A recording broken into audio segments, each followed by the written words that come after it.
PGA County tournaments. Nowhere? Honestly, I haven't been paying attention. I know what you mean. Watching golf is like watching a pleasant sunset, quiet and tranquil. Or it's like watching paint dry, depending on your present frame of mind. I'm Willem. Kieran. What brings you from the States? Month-long vacation. It's my second week in Ireland, and in another I'm off to see some Shakespeare in London, which coincides with my birthday, April 23rd. Like the bard himself. Happy birthday, Kieran. Cheers, thanks. You know, I happen to know a thing or two about Old Bill, as I call him. I'm a professor of Elizabethan theatre at Trinity College. I'm a professor. Literature, UC Irvine. You're awfully young to be a university professor. It'll be my 25th birthday. I earned my PhD when I was 22. Oh, God, do I feel old. Don't. I always wanted to teach, and especially the bard. Shakespeare is my favorite. Well then, my young friend, I must ask you the necessary questions. Favorite comedy, tragedy, historical, and romance. If the bard is in your blood, it should come second nature. All right. Historical, Henry V. Comedy, Midsummer Night's Dream. Romance, The Tempest. And tragedy, Romeo and Juliet. Very good choices. Historical, Richard III. Comedy, The Merry Wives of Windsor. Oh. What? Romance, A Winter's Tale. And tragedy, Macbeth. But I also love Old Bill's sonnets. Oh, me too. Number 18 is my favorite. Shall I compare thee to a summer's day? Thou art more lovely and more temperate. I'm partial to number 152. For I have sworn thee fair, more perjured I, to swear against the truth you're so foul a lie. Huh. So, how do you like it here? It's quite a, magical place. Well, don't sound so enthusiastic. Sorry, Ireland possesses a spirit which moves me deeply. It's just... What's wrong? Look, Kieran, rumor has it that I'm an unbelievably wise, yet humble listener. Maybe talking about it'll help. Well, this trip was supposed to be for two, me and my girlfriend. She teaches Shakespeare too, different university though. Unfortunately, I found out she was cheating on me for the past year with an ex. Oh, I'm so sorry, lad. But it could be worse. All three of you could be working at the same university and at the same department. Yeah. I promised myself when I got here I was going to get blind drunk and pick up a gorgeous Irish lass and just... Shag away the memory of your ex. Yeah. So, second week, found a conquest? More like she conquered me.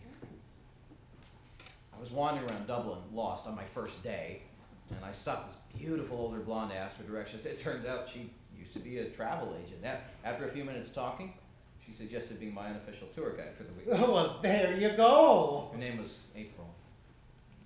There's just one tiny little problem, though. Her wedding ring. Oh, dear. But she was so generous, driving me all around town in her car, up the eastern coast and through downtown, checking out the pubs and museums and the theaters. We went cross-country to Cork, the cemeteries, the grassy plains. It's like something in a Yeats poem. But she never spoke about her husband.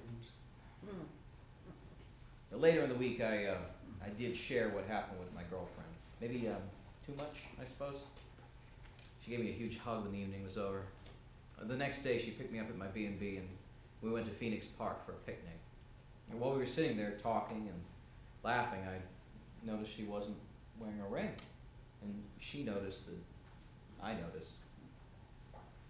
She told me that although her husband is a decent provider, he's cold, distant, reserved, and uptight.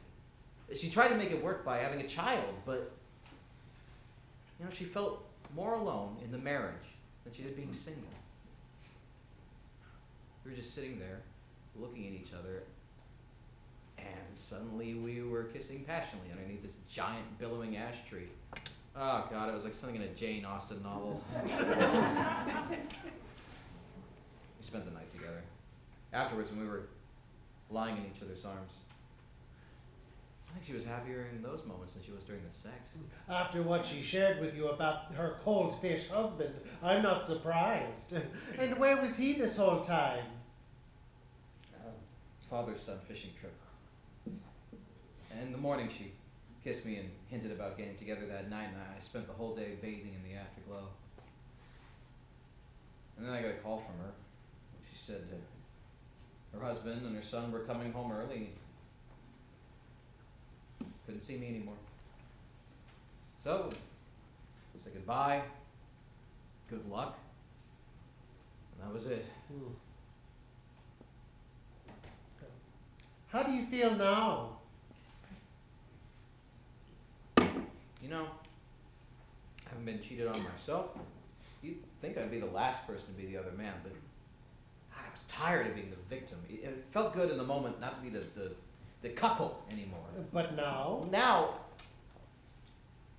Now I feel both cuckolded and opportunistic. Instead of afterglow, I feel hungover. All those literary classics, the romanticized adultery, are just inane fantasies. Well, that's because if authors wrote about the hard realities that stem from adultery, people wouldn't buy their books. April's husband didn't deserve what I did. I feel like crap. Good. It means you have a conscience, Kieran. That's called temporary loss of ethics. You're young, you'll learn, and you'll not do it again. Thank you all for listening, and especially for the wisdom. It comes with age, and I completely understand the complexity that is called marriage. You're married too? Mm-hmm. Oh, God, I'm such an ass just talking about myself this whole time. I'm sorry, teacher. Yeah, your wife, what's her name?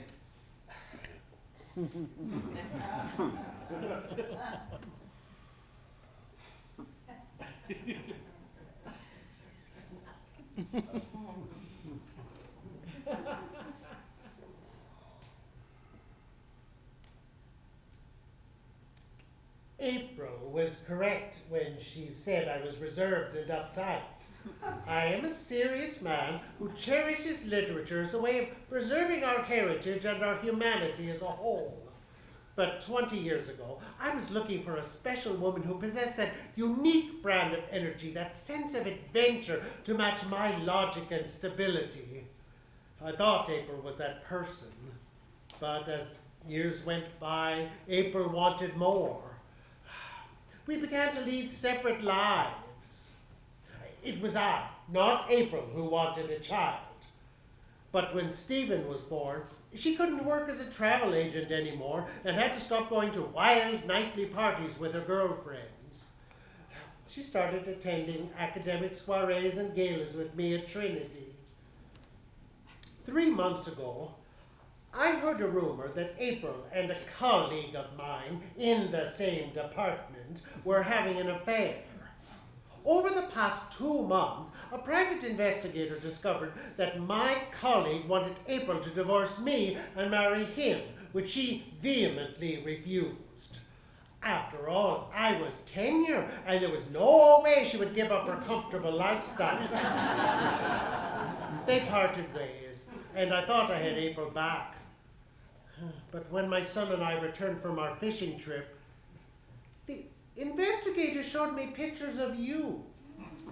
And then he showed me pictures of April and my colleague together again after that. She only dallied with you in order to make him jealous. He caved into her demands to keep the relationship as is, while the clueless husband continues being unexciting yet stable.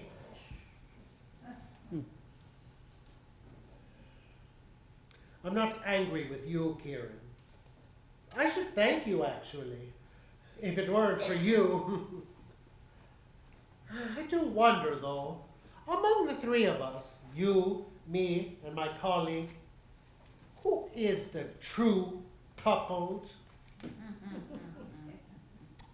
Give my best to old Bill.